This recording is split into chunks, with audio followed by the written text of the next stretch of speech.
Baik, bismillahirrahmanirrahim. Assalamualaikum warahmatullahi wabarakatuh. Hidup mahasiswa. Nah, baik pada hari ini, pada episode keempat ini, kami dari Dema Institut IAIN Bone kembali menghadirkan sosok yang luar biasa, sosok yang sangat dihormati tentunya di kehidupan mahasiswa itu sendiri. Nah, kalau kemarin itu di episode ketiga itu kita telah menghadirkan orang pertama dari Ketua Pramuka Putra IAIN Bone. Kalau hari ini kita sempat menghadirkan orang pertama di Ketua Pramuka Putri tentunya.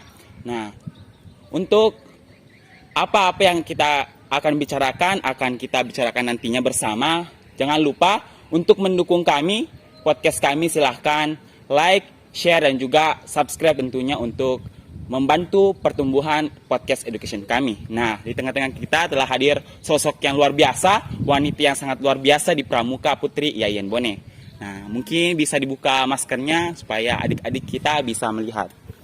Ya, jadi beliau merupakan Ketua Putri Pramuka ya di IAIN Bone. Mungkin untuk perkenalan pertama bisa diperkenalkan dirinya, namanya, prodi, dan juga sekarang semester berapa, Kak? Iya. Oke, baik. Bismillahirrahmanirrahim. Assalamualaikum warahmatullahi wabarakatuh. Waalaikumsalam warahmatullahi wabarakatuh. Perkenalkan, nama saya Hastuti, prodi Hukum Tata Negara kelompok 1 semester 6 menjelang semester 7 yang sekarang ini. Baik, yang pertama saya mengucapkan terima kasih banyak terkhusus untuk Dema Institut tahun ini yang mengundang saya untuk menjadi pembicara pada podcast kali ini. Suatu apresiasi yang sangat tinggi terkhusus kepada bagian Kominfo yang menyelenggarakan kegiatan seperti ini. Kalau tidak salah ini kegiatan yang pertama yang dilaksanakan oleh Dema Institut. Saya mewakili Pramuka mengucapkan terima kasih dan kami sangat mengapresiasi kegiatan yang dilaksanakan. Terima kasih kembali karena kakak dengan senang hati untuk menghadiri undangan yang kami berikan. Nah, kira-kira apa kesibukan kakak Tuti ya akhir-akhir ini? Apakah sudah skripsinya atau apa? Karena kalau semester 6 dan 7 itu momok skripsi itu sangat momok yang mengerikan kata maba. Kira-kira apa kesibukan akhir-akhir ini? Betul ya, dari kakak moderator saya panggil kakak ya. Untuk sekarang kesibukan saya selain di organisasi untuk sementara lagi penyusunan draft. Sudah sampai di tahap ACC, cuman belum sampai kepada pengusulan pembimbing. Ya, jadi berusaha sembari mengurus organisasinya juga akademisnya itu harus diperhitungkan juga. Jadi suatu pelajaran tambahan karena kita harus menyeimbangkan antara organisasi dan juga tentunya organisasi ya. Nah, karena kemarin juga telah dijelaskan oleh Ketua Pramuka ya di episode ketiga, kali ini Ketua Putrinya. Nah, dan juga di episode sebelumnya itu sudah dijelaskan mengapa Pramuka IAIN Bone itu memiliki dua lembaga. Ya. Kemudian pertanyaan pertama kami ya dari IAIN Bone itu, Dema IAIN Bone, yaitu apa itu Racana W Batari Toja dan apa bedanya dengan Pramuka Putra Lapatau Matematika? Baik, terima kasih. Sebelumnya ketika kita mengatakan Racana W Batari Toja, ketika kita membicarakan tentang lembaganya, berarti Racana W Batari Toja adalah wadah pengembangan pendidikan kepramukaan, khususnya Pramuka Putri yang ada di IAIN Bone. Namun ketika kita membicarakan namanya, nama W Batari Toja, kenapa bisa diambil nama? Tentunya tidak terlepas dari sejarah Pramuka itu sendiri. Tepatnya pada tanggal 17 Juli yang lalu, 17 Juli tahun 1993, pertama kali Purna Ketua Dewan Racana Lapatau Matematika mengusulkan atau mencetuskan nama Racana Al-Balad. Nah, nama Racana Al-Balad ini sendiri yaitu nama yang merupakan gabungan dari Pramuka Putri dan Pramuka Putra. Namun karena kita satuan terpisah, tentu harus ada nama untuk Putra dan nama untuk Putri. Nah, dinamakanlah Racana Putra Racana Lapatau Matematika dan Putri Racana W Batari Toja. Kenapa kemudian nama tersebut yang diambil? Karena Racana Lapatau Matematika adalah Raja Bone yang ke-16, sedangkan W Batari Toja adalah Racana Raja Bone yang ke-17 dan ke-21. Kita mengambil nama-nama raja dengan harapan bahwa kelak nantinya Pramuka dapat melahirkan kader-kader yang berjiwa pemimpin layaknya raja-raja yang pernah berkuasa di Bone. Nah, kenapa berbeda dengan putra dan putri? Kenapa kemudian yang menjadi pembeda adalah hal ini diatur dalam Undang-Undang Nomor 12 Tahun 2010 tentang Gerakan Pramuka, tepatnya di bab 3 pasal 7 ayat 3 huruf H menyatakan bahwa pramuka adalah satuan terpisah antara putra dan putri. Nah, dari dasar itulah kenapa pramuka hari ini meskipun kita berpangkalan tempat yang sama tetapi harus terpisah dari segi satuannya. Ya, jadi itu adalah penjelasan dengan dasar Undang-Undang Nomor 12 Tahun 2010 yang membedakan antara pramuka putra dan juga putri, tetapi di satu wadah yang sama yakni pramuka, tetapi walaupun berbeda tetap tujuannya sama. Betul. Untuk menciptakan kader-kader yang tentunya berjiwa pramuka. Ya. Kemudian pertanyaan kami selanjutnya, apa-apa kegiatan dari Web Batari Toja itu sendiri? Kemudian apa yang menjadi proker unggulan dari Web Batari Toja? Oke, baik, berbicara tentang program kerja sesuai dengan rapat kerja kemarin yang dilaksanakan tepatnya di bulan Februari, dari Racana Web Batari Toja sendiri memiliki 26 jumlah program kerja yang akan dilaksanakan. Sampai saat ini sudah berjalan 50%. Kemudian program kerja unggulan yang akan dilaksanakan dalam beberapa waktu yang akan datang, mengingat bulan ini bertepatan dengan hari lahir ulang tahun pramuka secara nasional, khususnya di Indonesia yang ke-60 tahun. Nah, dalam Hari Pramuka ini mengusung tema secara nasional yang diputuskan oleh Kuartir Nasional. Temanya yaitu berbakti tanpa henti. Nah, beranjak dari tema ini, kami dari Dewan Racana Web Batari Toja bersama dengan Lapata Umatan Natika mencoba mengusulkan kegiatan-kegiatan yang berkaitan dengan hal ini. Nah, adapun kegiatan dalam dekat-dekat ini yang akan kita laksanakan seperti bagaimana nanti pada saat untuk memeriahkan bulan bakti ini, maka kita akan melaksanakan kegiatan bakti. Meski dalam kegiatan pandemi ini, namun kita siasati dengan kegiatan bakti yang dilaksanakan di rumah masing-masing, akan tetapi tetap memakai seragam pramuka dan nanti akan diupload secara serentak di sosial media dengan menggunakan hashtag dan Twibbon berbakti tanpa henti. Nah, dengan ini tentu untuk menarik semangat anggota untuk ikut serta dalam kegiatan tersebut, maka kami dari Dewan Pengurus mengiming-imingkan kepada peserta terbaik dengan foto terbaik akan diberikan oleh hadiah oleh kami. Kemudian itu di rangkaian tanggal 14-nya. Nah, di malam hari nanti kami akan melaksanakan kegiatan latming hampir sama dengan webinar, dan nanti dilaksanakan untuk mengangkat tema sejarah kepramukaan untuk merefleks kembali tentang gerakan pramuka sejak 60 tahun yang lalu. Nah, tentu dengan latming ini kita akan mengundang pemateri dari luar. Hal ini dilakukan karena kita sangat paham betul bahwa kegiatan online tidak semegah kegiatan offline. Nah, tentunya itu untuk menarik minat anggota, kita laksanakan dengan mengundang pemateri-pemateri yang berkompeten dari luar, entah itu dari pihak Kuarda maupun Kuarcap. Mungkin seperti itu. Jadi itu merupakan proker yang nantinya akan dilaksanakan. Walaupun pandemi, tetapi pramuka ataupun organisasi lain itu dituntut untuk tetap aktif untuk menjalankan kewajibannya ya di rapat kerja ya telah ditentukan. Kemudian pertanyaan keempat nih Kak, kenapa di bangku perkuliahan itu masih ada pramuka? Padahal dari SD, SMP, SMA dan juga sampai perkuliahan masih ada pramuka. Kira-kira mengapa hal ini bisa terjadi? Tentu ini pertanyaan yang menarik ya. Mungkin sering kita menjumpai di luar sana orang yang bahkan sudah ubanan masih saja memakai baju pramuka. Nah, ini tidak terlepas dari yang pertama saya katakan bahwa kita di Gerakan Pramuka diatur oleh Undang-Undang Nomor 12 Tahun 2010 tentang Gerakan Pramuka. Tentunya dalam pasal 12 juga dijelaskan tentang jenjang pendidikan kepramukaan. Nah, ini dilihat dari usia. Yang pertama adalah usia 7 sampai 10 tahun. Nah, usia 7 sampai 10 tahun ini disebut dengan pramuka siaga yang berpangkalan di sekolah dasar. Kemudian yang berusia 11 sampai 15 tahun disebut pramuka penggalang yang berpangkalan di sekolah menengah pertama sederajat.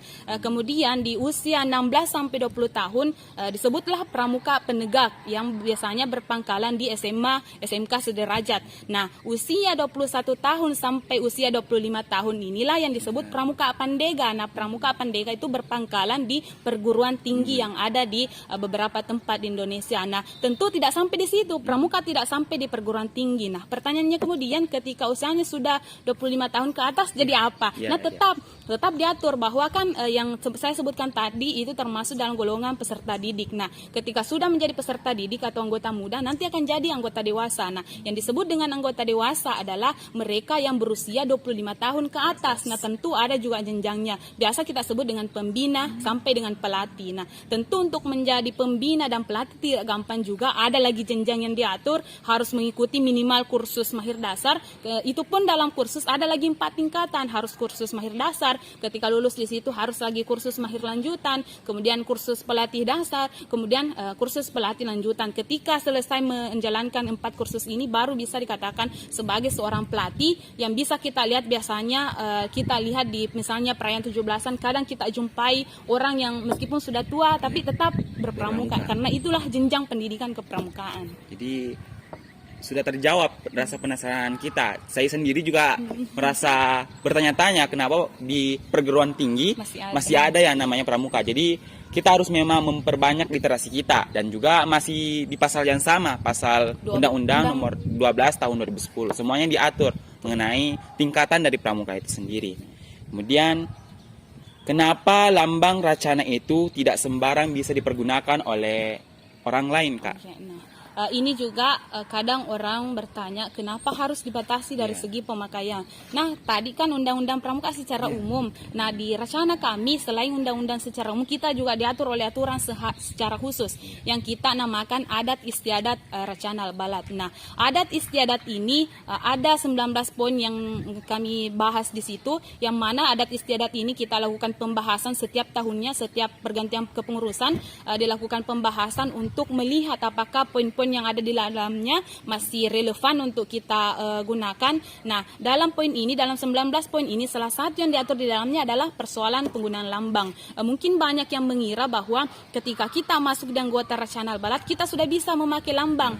Padahal tidak seperti itu. Aturannya adalah yang bisa menggunakan lambang Racana Balat adalah mereka anggota Racana aktif yang sudah dipindah golongkan. Jadi meskipun sudah gabung di Racana Balat, tetapi ketika belum mengikuti proses pemindah golongan, itu belum bisa memakai lambang Racana Balat. Nah, ketika ada didapat misalkan di luar sana, kita meminjamkan baju kita kepada teman kita di luar ataukah kerabat kita, itu akan mendapatkan sanksi karena dalam adat kami dibahas penggunaan dan pelarangannya. Karena perlu kita ketahui bahwa dalam Dewan Racana ada dinamakan pemangku adat. Nah, pemangku adat inilah yang mengawasi jalannya adat istiadat ini. Ibaratkan kita di Dewan Racana, ada kan dibilang Dewan Racana, biasanya di organisasi lain disebut pengurus inti, ada juga Dewan Kehormatan. Nah, Dewan Racana ini diibaratkan kita adalah badan eksekutifnya, sedangkan Dewan Kehormatan adalah badan legislatif dan yudikatifnya. Mungkin seperti itu. Jadi, ketika ada sanksi yang bertanggung jawab untuk memberikan sanksi bagi anggota yang melanggar adalah kakak pemangku adat. Jadi memang sudah ada peraturan tersendiri.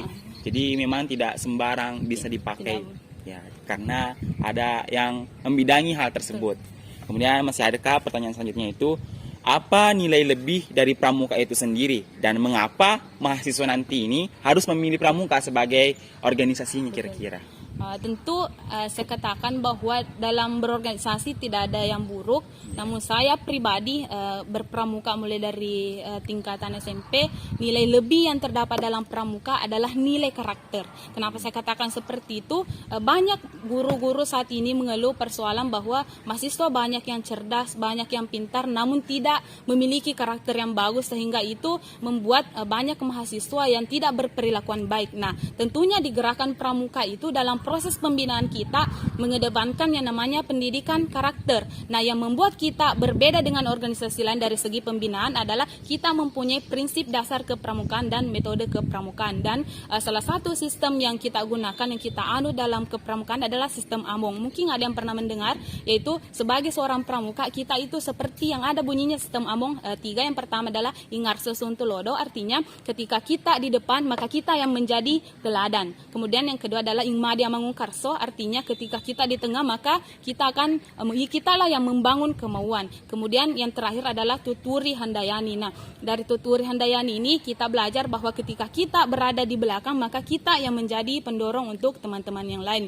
Kemudian daripada itu, kenapa kita sudah kuliah tetapi kita harus tetap berpramuka. Nah, perlu kakak ketahui juga bahwasanya berpramuka dari macam-macam yang kita lakukan, tidak ada yang kita lakukan yang tidak diatur oleh aturan. Nah, mulai dari kita berpramuka pun di sini diatur bahwa kita dalam pramuka mempunyai kode kehormatan yang kita sebut Tri Satya dan Dasa Dharma. Nah, Tri Satya ini adalah 3 janji. 3 janji yang berbunyi bahwa demi kehormatanku, aku berjanji akan bersungguh-sungguh menjalankan kewajibanku terhadap Tuhan, Negara Kesatuan Republik Indonesia, dan mengamalkan Pancasila, menolong sesama hidup, dan ikut serta membangun masyarakat, serta menepati Dasa Dharma. Nah, janji inilah yang dipegang oleh seorang anggota pramuka sehingga dapat berperilaku dengan baik. Nah, dari perilaku itu pun diatur dalam Dasa Dharma, artinya 10 sifat yang harus dimiliki oleh seorang anggota pramuka. Yang pertama adalah takwa kepada Tuhan Yang Maha Esa, yang kedua adalah cinta alam dan kasih sayang sesama manusia, patriot yang sopan dan kesatria, patuh dan suka bermusyawarah, rela menolong dan tabah, rajin, terampil dan gembira, disiplin, berani dan setia, hemat, cermat dan bersahaja, bertanggung jawab dan dapat dipercaya. Kemudian yang terakhir adalah suci dalam pikiran, perkataan dan perbuatan. Dari 3 janji dan 10 sifat yang dimiliki oleh anggota pramuka inilah yang membuat kita mampu membangun sebuah karakter yang lebih unggul dibandingkan dengan anggota-anggota yang lain. Jadi sangat luar biasa ketika kita memang terjun langsung ke dalam organisasi pramuka. Memang seperti yang dikatakan oleh Kakak Tuti, semua organisasi itu memiliki kelebihannya masing-masing, dan terkhusus pramuka yang paling ditonjolkan itu tadi bagaimana membentuk karakter dari kader pramuka itu sendiri. Jadi memang menjadi anggota pramuka memang harus diperhitungkan maba-maba ya. Jadi silahkan untuk maba-maba yang menonton podcast kita hari ini, silahkan bergabung di pramuka. Kemudian ada yang Pasape mengatakan, mungkin bisa dikatakan Pasape, yaitu Satyaku Dharmaku Baktikan. Kira-kira apa arti ataupun makna dari kata tersebut, Kak? Mungkin bisa dijelaskan. Artinya Satyaku Kudarmakan, Dharmaku Kubaktikan, ini sejalan dengan kode kehormatan yang saya jelaskan tadi. Satya kan janji, sedangkan Dharma adalah sikap kita. Artinya apa yang kita janjikan itu yang akan kita perbuat, kemudian apa yang kita perbuat itu tidak lepas daripada janji kita selaku anggota gerakan pramuka. Jadi itu merupakan memang hal yang juga mencerminkan pramuka, tentu nilai-nilai kepramukaan tentunya. Nah, kan saat ini kita tidak bisa menafikan bahwasanya kita berada di era pandemi yang memaksa kita untuk melaksanakan segala kegiatan itu bersifat daring. Padahal kita sudah mempersiapkan beberapa kegiatan-kegiatan yang bersifat luring, Kak, ya kan? Kira-kira bagaimana nih tanggapan Kakak terhadap kebijakan-kebijakan kampus, kemudian terkait persoalan PPKM, Corona. Nah, bagaimana nih pendapat Kakak sebagai ketua lembaga? Baik, terima kasih. Sedikit saya bercerita mengawali proses masa kepengurusan. Ketika kita berbicara kebijakan berarti ada plus dan minusnya. Nah, kemarin pada saat awal kepengurusan saya masih ingat betul pada saat raker kebijakan kampus yang diberikan adalah artinya kita dibatasi dari segi kegiatan sehingga mengharuskan kita untuk tidak keluar dari daerah kita ketika hendak melaksanakan kegiatan. Nah, pada saat itu, pada saat kegiatan rapat kerja saya masih ingat kita dilarang dengan alasan bahwa kita masih dalam kegiatan pembatasan. Namun yang membuat lucu adalah kita dilarang untuk keluar, tetapi pada saat raker Yayen Bone kampus keluar. Nah, itu yang membuat saya merasa bahwa aturan ini dibuat hanya seolah-olah diberlakukan untuk kita yang ada di bawah. Nah, kemudian terkait dengan kebijakan kegiatan-kegiatan yang dilaksanakan secara daring, saya rasa ini memang khusus kita dibagi organisatoris tentu menjadi kebijakan yang sangat membatasi kita. Namun tentu kita tidak boleh langsung karena adanya kebijakan tersebut membuat kita berhenti berkarya. Nah, kita harus mengakali bagaimana kita bisa tetap menghidupkan organisasi meski dalam keadaan pandemi. Nah, tentunya banyak kegiatan yang bisa dilaksanakan secara daring dan luring. Seperti halnya dengan pramuka yang kemarin dengan kebijakan yang ada, kami tetap berusaha melaksanakan kegiatan harla yang kami padukan antara kegiatan daring dan luring. Artinya yang berada di lokasi luring adalah kita kita yang pelaksana, kemudian teman-teman anggota yang lain bisa melaksanakan lewat online yang ada di luar. Nah, tentu kebijakan ini kan kita sama-sama tahu bahwa kadang ada yang membuat kita kecewa, namun tentu ada hal baik dari kebijakan yang diambil. Saya rasa sampai hari ini kampus cukup gesit menanggapi ketika misalnya ada kejadian-kejadian atau seperti halnya hari ini yang kasus meningkat, kampus sudah cukup gesit membuat langsung kebijakan pembatasan kegiatan mahasiswa yang ada di wilayah kita. Ya, jadi memang kita harus pintar-pintarnya mengakali Betul. wabah corona ini. Nah, kemarin sempat Pramuka itu mengadakan harlah secara online dan juga daring dan juga disertai dengan webinar kepramukaan, karena saya juga merupakan salah satu peserta dari webinar kepramukaannya. Jadi mau tidak mau kita memang harus pintar mengakali corona ini. Jadi memang tidak menjadi batasan kita untuk tetap mengerjakan kewajiban kita, Kak, ya. Jadi itulah tadi pendapatnya, dan juga tadi sempat saya tertarik mengatakan bahwasanya ada beberapa kebijakan-kebijakan kampus ini yang terkesan memarginalkan UKK-UKM. Betul. Nah, padahal kita mau tidak mau kita membutuhkan lahan ataupun tempat yang memang harusnya kita mendapatkan hal tersebut, tetapi kita ditutupi lah. Betul. Ya. Jadi mungkin itu adalah sedikit curahan hati para lembaga, dan tentunya masih banyak curahan hati para ketua-ketua UKK-UKM nantinya, dan juga akan dibahas di podcast selanjutnya. Itu merupakan curahan hati dari Ketua Pramuka Putri khususnya. Nah, pertanyaan selanjutnya, Kak, yaitu masukan untuk kampus tercinta kita, masukan untuk kampus hijau kita ini. Kalau masukan untuk kampus mungkin tidak banyak ya. Pasti kita mengharapkan semoga kampus kita cepat pulih dari pandemi. Kemudian tetap konsisten dalam melaksanakan setiap kebijakan-kebijakan yang dikeluarkan. Semoga setiap kebijakan yang dikeluarkan adalah merata, mulai dari kita di lingkup mahasiswa sampai dengan sivitas akademika yang lain. Jangan hanya terkesan hanya menguntungkan satu pihak saja, mungkin hanya itu. Jadi itu yang diharapkan oleh Ketua Pramuka Putri kita. Jadi memang tentunya semoga yang paling penting itu corona cepat menghilang Betul. dari Bone ini, dan juga agar terrealisasikan keinginan kita di rapat kerja. Karena rapat kerja ini merupakan gudang apa yang kita ingin lakukan semua ada di rapat kerja. Kemudian di rapat kerja itu harus direalisasikan. Jadi memang harus cepat-cepat corona itu beranjak dari Bone. Kemudian, Kak, pertanyaan terakhir. 3 kata untuk Dema Institut IAIN Bone. Oke, untuk 3 kata untuk Dema Institut IAIN Bone khususnya di kepengurusan tahun ini ya. Hebat, unggul, dan disiplin. Hebat, unggul, dan disiplin. Jadi itu kata yang dikeluarkan Ketua Pramuka Putri kita untuk Dema Institut IAIN Bone. Jadi itulah tadi pembicaraan kita, bincang-bincang kita terkait bagaimana kita satu langkah mengenal bagaimana itu WE Bataritoja khusus ataupun Pramuka Putri ya. Jadi sangat luar biasa, saya sangat bangga, dan juga terima kasih saya ucapkan selaku mewakili tim Kominfo Dema IAIN Bone karena telah menerima ajakan kita untuk menjadi bintang tamu kita, kemudian mencurahkan hatinya terkait kebijakan-kebijakan kampus, karena memang setiap kebijakan kampus itu seluruh anggota, khususnya anggota Pramuka itu kemudian bisa mungkin sering kader Pramuka itu curhat ke Kak Tuti tentunya, dan hari ini terwakilkan. Jadi karena Pramuka punya tepukan, jadi mungkin tepukan itu bisa mengakhiri pertemuan kita. Tepuk Pramuka ya, Kak ya. 1, 2, 3 ya. Tepuk Pramuka, Pramuka, Pramuka, Raja Muda Karana. Ya, jadi itulah tadi bincang-bincang kita dari Pramuka. Saya Wardi Saputra selaku pembawa acara menginginkan agar sekiranya podcast kita ini sekali lagi didukung oleh masyarakat, kemudian UKK-UKM, kami ajak untuk bisa memeriahkan dan juga menyelenggarakan podcast kita. Sekian dari kami, moga-moga dapat diterima dan juga diambil pelajaran. Allahumma waffiq ila aqwamit thoriq. Wassalamualaikum warahmatullahi wabarakatuh. Hidup mahasiswa.